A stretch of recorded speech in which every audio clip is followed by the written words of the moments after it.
Hello, and welcome to episode 59 of the She.Must.Knit podcast. My name is Erin, and thank you so much for spending some of your time with me today. I hope you guys had a great week. We had a really nice week. It was just a regular week.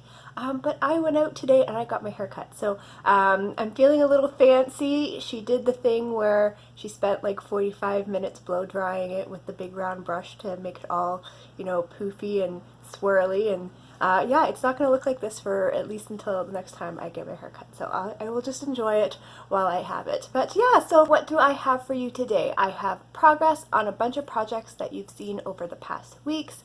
I have the collection, I have the vote for the new collection, and then I have a bit of a knitting story involving some past projects. So you will see what I mean when we get there. But I'm going to take a quick sip of my coffee. I've got my usual vanilla hazelnut again. And then we are going to get started. I think I am going to start with the project that has changed the least, and then we will work on from there. So the one I'm talking about is my Cumulus Blouse. This is the sweater that I am working on for the Breezy Arms cowl going on in the Bling String group. It fits the cowl because I am going to be doing 3/4 length sleeves, and any project, baby to adult, that shows part of your arms, any garment, is eligible for this make along. And the last time I showed it to you, I was working on just the top half. I haven't joined yet. This is where I was, and I've been able to put on maybe 2.5, 3 inches, maybe 2.5 inches since the last time. I was working on this so hard the other night because I really wanted to get to the stitch count where you can, I think, at least join the neck. It is a V-neck. It's a pullover, so I wanted to get to where I could start working in the round and that the V-neck was done, and then I think there would still be a few more increases for the raglan shaping. I am so close though. I think I just have to increase maybe 6 more times or so. I've got all my little doodads going along the side here. The way this pattern works is that every other row you're doing the raglan shaping, but then every 4 rows, so yeah, every 4 rows you're doing the V-neck shaping. So I put a marker every time I do an increase on the neckline, just so that I can count from there 4 rows. Yeah, it just makes it easier for me. This is probably the most vanilla project that I have right now. I am really going to try for next week to have this look a little different, at least have the neckline joined, possibly have the sleeves done. Yeah, we're going to try really hard. These yarns though, so the yarn that I'm using for this is some that my dad brought back for me when he went on a trip to China. He lived there for a year. He brought me back a whole bunch of this cashmere yarn. I have a ton of it in this green, I have some in yellow, and then I have some in a really pretty turquoise blue. This is still the first 2 balls. I'm holding it double because the Cumulus pattern does call for a lace weight held double, and this I think will end up being pretty close to it. I have yet to check my gauge. I should probably do that before I join the V-neck. I'll get back to you on that. But yeah, my gauge is usually pretty good, and I really like the fabric that I'm getting. But yeah, I will have to check it just to make sure, in case I maybe have to do some extra increases or something to make it fit my size. But I'm really liking how the fabric's knitting up. It's super, super soft. It's very airy. This is going to be a very comfy sweater, I think. The silhouette is very simple, but I think it's going to fit really well into my wardrobe. So I look forward to making more progress on that. The next project that I'm going to share with you is the progress that I've been making on my lace pullover. This is a pattern that I am working on from my library. It's from a book I have, 60 Quick Knits for Kids. I've used this many times over the past few months, and I am making a pullover for my friend's little girl for her birthday in June. And I haven't shown this to you in a few weeks because I've been distracted by other things, but I was like, okay, you need to get going on this. It's not a difficult project, and I just want to get it done. So the last time I showed it to you, I was working on the back, and I had cast off the stitches for the armhole, and I was probably just a little ways up from doing that, so maybe like 2 inches after taking off the armhole stitches. So since then I have finished the back piece. Finish the armhole, the length of the armhole, and then you put some stitches for the neck on hold, and then you do some shoulder shaping. So I have completely finished the back piece, and when I actually do work on this project, it goes by pretty fast. I really am enjoying this lace pattern. It's a 16 row repeat, but the even number are just work the stitches as you see them, and then the lace rows are very intuitive once you get going. So I have really been enjoying this. I like how it looks in this cotton. This is just a plain organic cotton. And then I got the front piece cast on because I knew if I could just get the front cast on, then I could pick it up and work on it fairly easily, because like I said, the lace pattern is fairly easy to work on. So I've only got the little bitty start to the front done, but that's okay. I'm just doing the ribbing so far. This gray bit of yarn here is for a provisional cast on. In the original pattern, there is a colored contrast trim on both the hem and then the edges of the sleeves, and it's done afterwards with a crochet chain technique. And I didn't want to do it, so I'm not sure yet if I'm going to do the contrast trim, but I wanted to leave it open that if I did want to do that, that I could just undo a provisional cast on and knit the trim down so that it's more part of the garment versus being attached on with some crochet stitches. So I've got my provisional cast on there, and now I am just working on the body of the front. I'm just working up, I'm doing the ribbing, and then I'll get into the lace pattern. Now the other thing I wanted to show you is that I had mentioned that because I was making this for my friend's little girl for her birthday, and quite often if I am doing a garment as a gift, I like to go out and purchase a piece of ready-made clothing to go with it so that there's already kind of something to wear the knitted piece with. So again, so this is the piece that I have, the pullover, and I thought it would be really nice because this is cotton if I could find like a little summer dress to go with this so that it could be layered. So you know, you have a little summer dress, and then you know, sometimes it's cooler in the evenings or the day itself is cooler. Don't even get me started on the weather right now. I just realized today that we are mid-May, and like when Avery and I are waiting out for the bus in the morning, we are still shivering our little tushes off. I had to run in today because I checked the weather. Sorry for the tangent. I checked the weather and it was going to go up to 15. So she just had her regular kind of shirt on and then her spring jacket. And we went out to wait for the bus, and she was just like, "Oh, mommy, I'm so cold, I'm so cold." And I was like, yeah, it just feels a lot colder than they say it is. So I had to run back in before the bus came, grab her something else to put on top of her shirt, run back out, get her all done up, and then send her on her way. It's finally sunny, but it is cold and windy today. What is up with this? Anyway, back to my lace pullover. So I thought it would be really nice if she could pair this kind of lacy cotton pullover with a summer dress. And several weeks ago when I was at Walmart, I just thought I'd have a little look around their girls section, see if anything kind of jumped out at me that might look nice with this little pullover. And I found this. I thought this was really cute. So it's just like a little summer dress. It's just a little off, it's got a little off the shoulder detail there, some spaghetti straps. It's got a little bit of sparkle. Her daughter, she said, is really into like princess stuff right now. So I thought with that little silver sparkle it would be nice.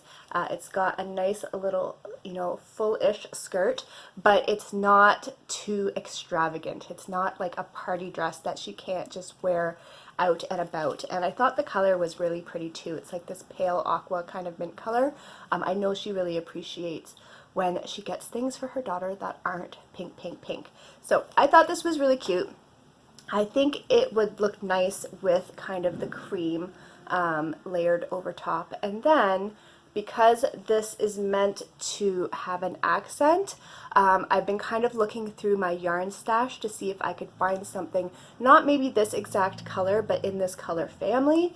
And I found this. So it's kind of like this darker greenish teal, and I thought this might look nice. So I'm going to wait. I'm going to see when I finish the pullover, and I might pull out, so once I pull out the provisional cast on, I might knit a little bit of that green in and just see how it goes. The other option I found is this kind of silvery color, so that might be nice to pick up on the silver detail in the dress. It is more cool tone, and the cream cotton is more warm tone, so I don't know if that will kind of go well, but we'll see. The nice thing about it being an after, kind of something that you do afterwards, is that I can put it on, and if I don't like it, I can just rip back the few rows and try something else. And if I really don't find any contrast that I think will suit it, I can just knit a little trim with the cream yarn, and just it's all going to be one color. So I'm not too worried about that.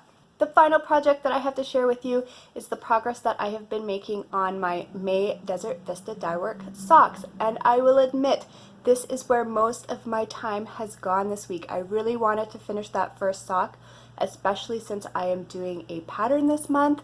And it's not just a pattern that I'm following, it's one that I'm kind of making up as I go using a stitch from one of my stitch dictionaries. So I really wanted to make sure that I could get the first sock done by the middle of the month, as close as possible, to really give myself enough time to finish that second sock. So I've been working on this really hard this week, and I really like how it's turning out. I have finished the first sock. So when I showed this to you last week, this is where I was. I had completed the cuff, I was working down the leg, and I had shared with you that I had picked out kind of a simple twisty cable pattern from one of my stitch dictionaries. And I was saying that I really liked, originally I was just going to do something like this along the back, and then I decided it might look really nice along the front, and so I've been doing it on the front and the back, and I do like how it looks. So now you can see this is how it looks down the entire front, and I've gone all the way down to the tippy toe. I think I started my toe decreases here, and I had started this last cable repeat, and I didn't just want to end it like in the middle of, like, it would be basically this open bit. So I brought it down right to the tip of the toe so that I could close off that cable. And then I've been doing it on the back. And this is why I picked out this cable design to begin with, because I knew I wanted to do the shaping for the heel similar to patterns that I've been doing over the past couple of months, where you start increasing in a triangular shape and then decrease along the foot. I thought it would be really pretty to find a cable that I could kind of split open and go down the sides of the heel, and so that's what I did. So I've got my little cable there, and then right when it starts splitting, I just continued along on either side, and then the increases are done in here. And I thought it would be nice, since the inside of the cable design has the purl stitches, to keep that with the heel. So I did the purl stitches, and then to make sure that these edges kind of remain defined, I did some little twists. You can kind of see them, there's little twists going on there. So I really like how this looks. I'm happy with this. I've tried it on. It fits really well. I don't want to speak prematurely, but I have a feeling that this may become my new vanilla structure. So top down, I'm really liking, I'm liking this heel. I'm sure they're in the vast sea of knitting patterns and design capability out there. There is some sort of toe up version or a way to do this toe up. But I have to say, I am enjoying doing the top down. I like starting with the 80, I think I started 82 stitches, just the way the cable pattern had to work out for this design. I think I started with 82 stitches, and then I do a nice long leg, and then my little triangular heel there, and then yeah, I just keep going. And you know, I'm Kitchener stitch. I don't mind the actual Kitchener stitch, I just don't like how it looks on toes compared to how I do my toes toe up, but I'm getting over it. I'm getting to be okay with my little Kitchener toes, so I am really happy with this. This fits really well, and I am looking forward to, I think I'm going to be doing more patterned socks like this over the coming months for myself, because most of my gift socks are done now. And it's going to be nice having some socks that fit me. Now, once I finish these, I think, especially the way the weather is going right now, I will have a little bit of time to wear these to make sure that this structure works for me, because I have so many socks in my sock wardrobe right now that I made last year, toe up with kind of different heels and stuff, that I think I'm just going to have to give to other people because they just don't fit the way that I like socks to fit. The way I learned that I like socks to fit, they don't do that, and so I really only have 1 or 2 pairs that are my like go-to pairs. I grab those first, and then once those are in the wash, it's kind of like, oh, okay, well, I guess I guess I have to wear these other pairs now.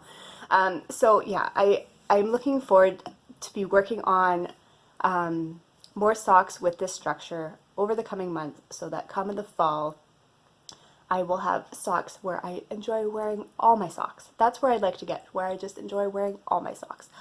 So, first sock is done. I'm really, really pleased with it, and like I said before, the best way I find to keep from having second sock syndrome is to get that second sock cast on right away, and so I did, and I have got the start of the second sock. I just have the ribbing started, and yeah, I think I still have a little bit. I did a rather long rib on this one. You can see it goes all the way down to there. So I think I still have a ways to go on this one. But like I usually do with my striped socks, I reversed the stripes so you can kind of see. I like how they both started with the gray, but then they go into their reverse sequence. Yeah, I just like doing that because the socks still look really nice together, but I just don't have to worry if I'm off a stripe that it's going to look like it's off. So yeah, I wound my cake the opposite direction before I started this.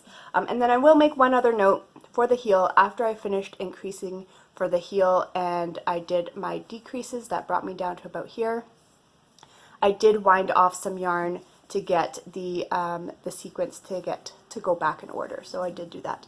And yeah, so this is what I'm working on right now. I've got all my little notes that I made for the pattern so that I know I can do my little tick marks and follow along, and I know where I need to do my increases and where I need to do the heel and all that stuff. So hopefully the second sock will be smooth sailing. So that is all I worked on this week. Before I get into this week's collection, I have one little knitting related story for you, and it involves some sweaters that I have knit for Avery over the past couple of months. So I think, yeah, if you've been watching over the past couple of months, you would have seen them. 2 of them, so one is the pink, the bright pink sweater with the cable, and then the other one is the rainbow dash sweater. And she had been wearing these sweaters pretty consistently. She really likes the pink one. I will admit the rainbow dash one is quite a heavy sweater because it was hand spun. But it got to the point this week where they needed to be washed. And I was worried about this because both of these sweaters were knit with a yarn that needed to be hand washed. So the pink one, on the label it said hand wash, and it wasn't very clear. It just said wool. It wasn't very clear what the mix was. And then her rainbow dash sweater was one that I hand spun out of merino yarn, so I knew that it was hand wash. I don't like hand washing things, so I figured I would try, especially sweaters. They get very big and heavy, and it's a big to do. So I thought I would try with her pink one. Do it in the machine. We have a very short cycle, and you can program things to be cold, cold water, no rinse, no hot, no heat, blah blah blah. So I put her pink one in first. And I did it's like a 15-minute cycle, made sure everything was cold, everything was the lowest of the low, and it came out perfectly fine. So, see, this is bright pink, but that's what Avery likes. So it came out perfectly fine, and I was so happy. It's all nice and clean, and she can wear it again. So I thought, perfect, okay, I'm going to do this with her other one. And again, so I put it in, and I did the low setting, so I did this 15-minute cycle, cold water, gentle rinse, all this stuff, and I heard the little bell go off to get it out, and I opened up the washing machine door, and do you see where this is going? This is what I saw. Her little rainbow dash sweater is really tiny now. Yeah, so it completely felted. I would say this is probably maybe a size 2 or 3 now. But the funny thing is, and the reason I wanted to share this, you know, we've all been through this, right? We've all been through where we knit a project and just something happens with it. Either we give it as a gift and it gets shrunk, or you shrink it yourself, or you're someone who doesn't usually do the laundry, does the laundry, and things happen. But after my, like, so when I first saw it, I was just like, oh no, you know, it felted. That was about it. It was like a 1 minute of disappointment, and then it was kind of like, oh well, you know, and I think that just shows to me how much of a process knitter I really am. I know I've said in the past I just see myself as a process knitter. I enjoy the process, and I don't care what happens with the object, and that's why I gift a lot of my things. I make a lot of things for other people because I really don't have much of an attachment to the finished object. It's the process of making that where I really get the enjoyment, and this just solidifies it because, you know, it felted, I saw it, I was disappointed, I kind of thought, ooh, you know, what's Avery gonna think? But after that I was like, you know, oh well, stuff happens, because I did spin the yarn and it took a little while to do, but I enjoyed every minute of it. And then picking out the pattern and knitting the sweater, I enjoyed every minute of it. Having Avery wear it, and she did wear it, you know, I enjoyed seeing her wear it. I've got pictures of her. I have a record of the sweater in its prime. And now I'll just have to figure out something else. I don't know if it's kind of dense. I don't know if it could actually be worn as a sweater, or I might just end up, it's still quite damp because this thing is thick. I might just wait till it dries and see if I can maybe do something with, like, treat it like fabric and do something with the fabric. So yeah, that's my little story this week. Like I said, I still haven't showed her. I don't know. She can be very emotional about things. So I'm not sure if she'll actually kind of be upset about this. She usually is very emotional, and she's upset that first, like, minute. She really kind of melts down, and then you talk to her and she kind of realizes that, you know, oh, things aren't so bad. Okay, well, you know, there's other alternatives. So we'll see how it goes. Maybe after school today I'll show her. So that was my little knitting story. Let me know if has that ever happened to you? Have you ever had any, you know, knitting mishaps with projects that you've made? I'm sure we all have. I'd love to hear them down below, just so we can commiserate and, you know, pat each other on the back and say it's okay. It happens. It's okay. So the last thing that I have for you this week is the collection. And in the last episode that there was a vote, it was between, I think, the owls and the catacorns, and you guys were very passionate about your votes. I think that's one of the most voted on collections from the past little while. And it was going back and forth between the owls and the catacorns. And ultimately, the owls did end up winning the vote. So that's what I did the collection with. I was able to get 3 pieces done for this collection. I was able to get one of my Bitty Buddy, my smaller drawstring bags. I was able to get a notion pouch, and the lining is the same in the notion pouch there. I really like how that lining complements the main fabric in this case. But yeah, I was able to get a notion pouch, and then I was able to do a mid buddy, which is my medium size. I really wanted to do the drawstrings with this print because I just loved how this fabric complemented the main fabric, and so I wanted that to show more than if it was just the interior lining. So yeah, I did the drawstring bags. So I got the 3 bags. And then I also did a sock set, and I really like how this turned out.